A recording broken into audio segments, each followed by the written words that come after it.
Welcome back to another edition of Balanced Bytes. I'm your host, Trasetta Washington, and I am excited to be back with you again on this beautiful Tuesday morning. I hope you have had a fantastic weekend. Today, we're going to be talking about a topic that is near and dear to my heart because it's a little bit, a lot of it of my own personal journey to creating life balance, what I am now referred to as balanced bliss. I'm going to be walking you through the 3 steps that I personally took that shifted the entire trajectory of my life, where I moved from being stressed out and overwhelmed into this place of balanced bliss. And because I like these to be actionable, I want to share with you just in the first few minutes for those of you who may be popping in, watching the replay, and you want to grab something actionable right away. I'm going to give you what the three steps are really quickly, and then we'll dive into it. So the 3 steps are step one, reflect. Step two is to release. And then step three is to refresh. And we're going to get deeper into this over the next few minutes. I like to keep these brief. So I'm not going to be with you long, but I do want to encourage you to, if you're tuning in live, or even if you're watching the replay, if you have any questions along the way, feel free to drop those in the chat. I will be happy to address those as we go along, or at the end, depending upon kind of where I am when I see the question. So feel free to throughout today's live stream to drop any questions that you have. All right, let's go ahead and get into it. So a little bit of background. In 2012, spring of 2012, I had really reached this crossroad. I was at a place where I had extremely high levels of stress. It was starting to impact me physically, or had been impacting me physically for a good while. It was impacting my marriage. It was impacting my relationship with my daughter because I was working ridiculous hours. I would be in the office 7:30 in the morning and wouldn't leave until 6, 7, sometimes 8, 9 o'clock at night. Not only that, but I would be in the office on Saturdays for a couple hours. And God forbid that was taking some time off the upcoming week, or had just taken some time off, because then I would end up working an entire day on Saturdays to try and catch up or prepare for being out of the office. So I was working easily 55 plus hours a week consistently.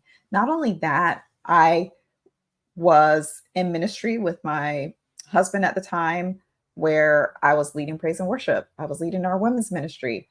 I would, sometimes I would lead our Bible study. So my entire life was work and church.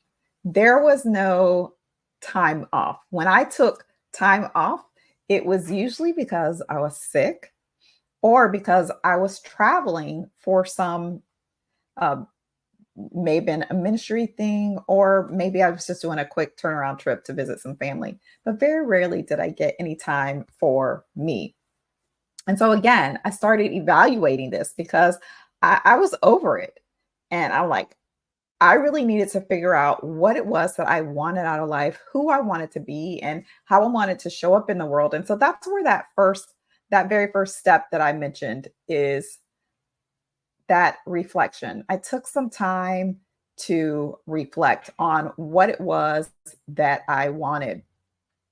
So ask yourself, here's some questions that you can ask yourself if this is you. What is it that you want in your life, in your business or your career, in your relationships with yourself and with other people, in your spirituality? What is it that you really want? And then you'd be surprised how often we don't even know what it is that we want. We've gotten so used to doing things according to the roles that we play in various aspects of our lives, the expectations that we believe others have placed on us. So we get to this place where we just don't even know what we want anymore. So ask yourself, what is it? Reflect on that. What do I want? Who do you want to be? How do you want to show up in the world? What kind of impact is it that you want to have on this world? Because if you don't know where you're going, how will you know when you get there? How will you know when you get there? So it's important for you to go through this process of reflecting to determine what that destination is so that you can now start the journey to get there. One of the examples I like to use is taking a road trip. So if you just say, I want to go on a road trip, and you just get in the car and start driving without any particular destination in mind, you could very well end up someplace you didn't intend or get stuck somewhere because you ran out of resources or you had some sort of roadblock, some sort of situation come up that prevented you from continuing to move forward. So it's important for you to identify where it is that you want to go, who it is you want to become, so that you can identify what resources you need, what direction to point yourself in, and even the support that you may need along the way. So, step one is to reflect. Step two is to release.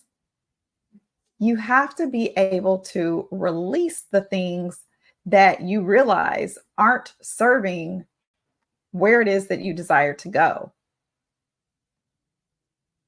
Right? There's going to be, when you start looking at where it is that you want to be, you start to recognize that there are some things, there's some mindsets, there's maybe some beliefs, some relationships, some physical things that you need to let go of in order for you to actually pursue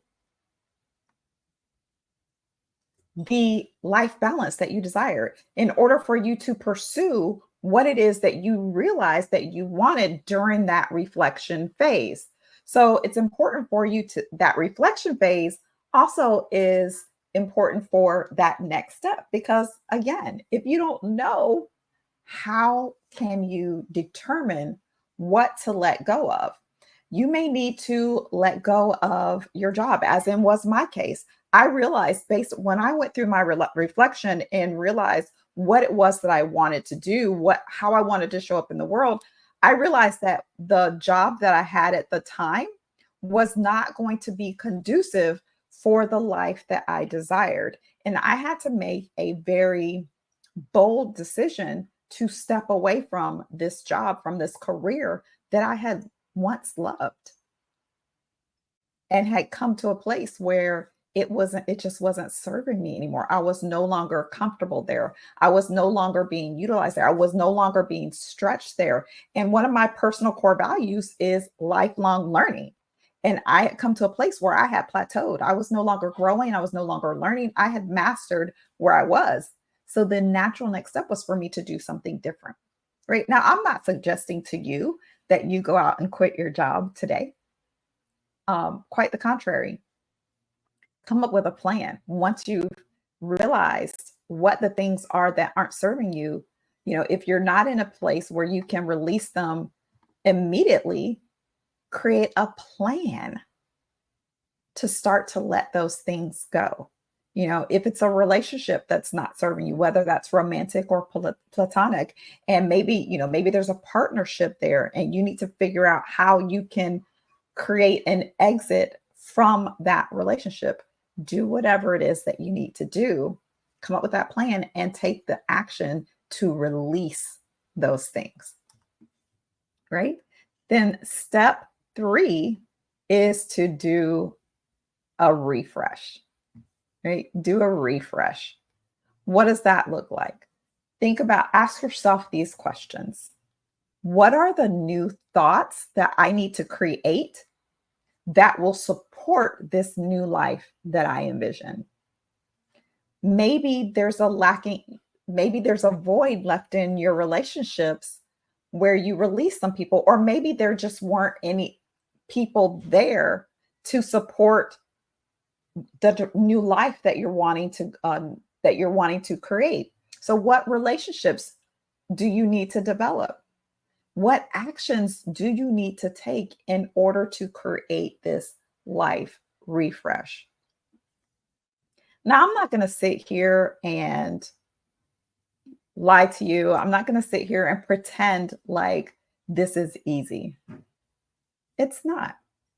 It takes boldness, it takes bravery, it takes introspection, and it takes a lot of realness, right? You've got to be able to be real with yourself about where you are versus where you desire to be in order to have the courage to do something different, right? In order for you to have different, you've got to do different.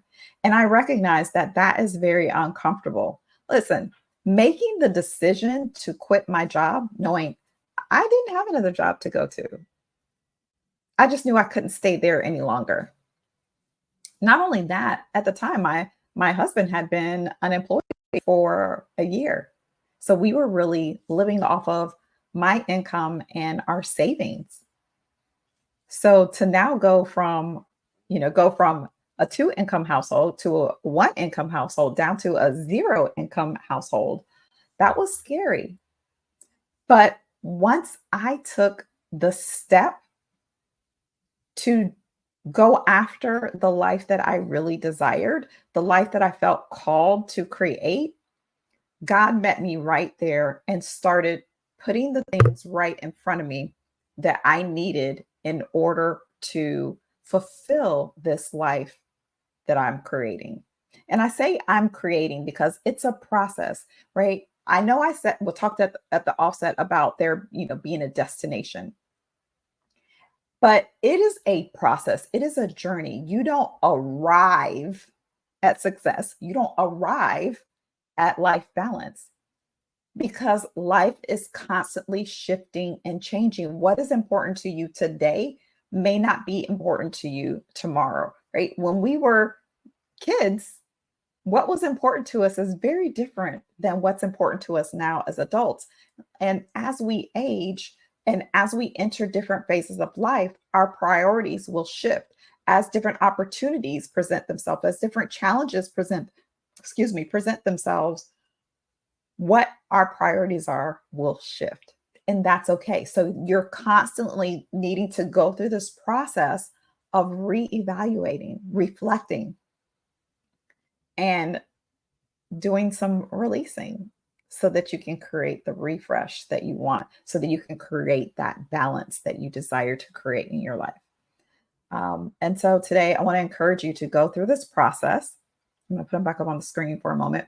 Go through this process of reflection, releasing, and refreshing so that you can start to create balance in your life and in your career. You are worthy of all that you desire to create. You are worthy of all that you desire to experience in your life. No, it won't be easy, but I firmly believe that you have everything already within you to be able to take the steps necessary to create a life that you love and take back control from others. That's all I have for you today. I hope you have an amazing Tuesday. And like I always say, take care of yourself and each other. I'll see you next week. Bye for now.